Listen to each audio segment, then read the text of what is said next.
Sa puntong ito, makakausap naman natin si Marikina Mayor Maan Chodoro. Mayor Chodoro, magandang gabi po. Si Mav po ito sa Saksi. Yes, hello. Magandang gabi, Mav. Mayor, patuloy po ang pagtaas ng tubig sa Marikina River, malapit ng mag-18 meters. Kamusta po yung paghahanda ng LGU natin para sa posibleng forced evacuation ng mga residente pong maapektuhan, Mayor? Actually, Mav, as we speak, the third alarm has been raised at around 10:08 p.m. Ang totoo, ang mga taga Marikina po ay kanina pa nung mag-16, 17 meters ay nagpe-preemptive evacuation na. We have a total of 3,344 families na nag-stay na sa mga evacuation centers natin. Opo. Mayor, wala naman pong naging mga aberya kasi po 'di ba karaniwan merong mga residenteng ayaw umalis, ayaw iwan po yung mga bahay nila, Mayor. Ang totoo, siguro we've learned in our past experiences dahil meron namang mga bagyo na rin o mga habagat na nakaranas kami ng ganito kalakas at tumaas ng hanggang 18 or higit pa yung ating ilog. Natuto na rin po kami dito sa Marikina na responsable kami, may sarili ng pusa sa pagpunta sa mga evacuation center para sa aming seguridad na rin. Kaya wala namang naging untoward problem pag-hikayat sa ating mga kababayan. Mayor, nakahanda naman po yung mga evacuation center natin. Ilan po ba yung nakahanda po sa buong lungsod? Yes, handa naman tayo. Ang total evacuation centers natin is 36.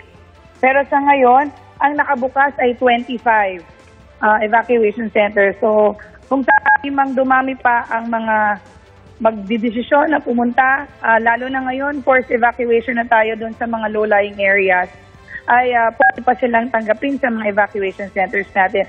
At meron pang mga nakaabang na pwedeng buksan na mga evacuation centers. Mayor, ngayon nga po na nag-third alarm na tayo, nasa ilang pamilya ho ang inaasahan natin na mag-e-evacuate? In the past kasi, right now meron kaming 16,000 individuals. In the past, kapag forced evacuation, nasa 30,000 ang pumupunta sa mga evacuation centers. Opo, marami-rami yung pamilya. Mayor, sapat po ba yung pondo para po sa disaster response? Sa ngayon, sapat naman. Pero of course, tayo kapag ganitong merong sakuna o meron tayong disaster na kinakaharap, kailangan natin ng pagtutulungan, hindi lang ng gobyerno, pero ng pribadong mga ahensya o kaya ng mga pribadong tao na kung gusto nilang mag-donate sa ating mga evacuation centers, bukas po ito para sa kanila.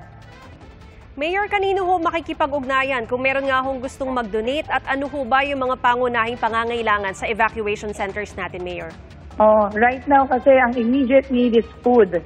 Talagang dahil yung mga tao pumunta na lang dito, wala sila talagang dalang pagkain, hot meals, wala silang dalang ganon. Medyo malaki yung volume or malaki yung dami ng mga tao na naririto. So, medyo mahirap siyang pakainin lahat. Pero unti-unti naman, we're trying our best na supply yung hot meals sa kanila. Basically, ngayon, yun ang kailangan nila, yung mga hot meals talaga. Opo. Mayor, sa huling monitoring po ng LGU, saan po pinakamataas ang baha? Right now, mataas ang baha natin sa areas ng Malanday, Cumana, and Nangka. Hanggang saan po ito, Mayor? Opo. Merong mga areas na hanggang Bewang. Opo. Mayor, kung sakali po ngayong gabi ay meron pang residente na hihiling po na magpa-rescue, saan po sila makikipag-ugnayan at meron pa ho bang makakalabas? Given nga ho na madilim na at umuulan pa rin ho sa labas, Mayor. Actually, ngayon, Mav, our preposition, the rescue boats are still in place dun sa mga low-lying areas. Meron din tayong inabang na mga sasakyan para maghatid sa kanila sa mga evacuation centers. They can call our hotline, 161, pati yung police hotline natin. Pwede rin nilang tawagan. And then they can also message the PIO page. Pwede nilang i-private message yung PIO. We're doing this round the clock. Gising naman kami hanggat merong mga residente na gustong magpa-rescue, gagawin po natin. Mayor, wala naman hong problema sa kuryente po at sa cellphone service po dito sa Marikina City ngayon, Mayor? So far, okay naman siya. Okay naman ang kuryente at cellphone service. Alright, maraming salamat po sa panahon. Yan po si Marikina Salamat. Mayor Maan Chodoro. Salamat po. Mga kapuso, maging una sa saksi. Mag-subscribe sa GMA Integrated News sa YouTube para sa iba't ibang balita.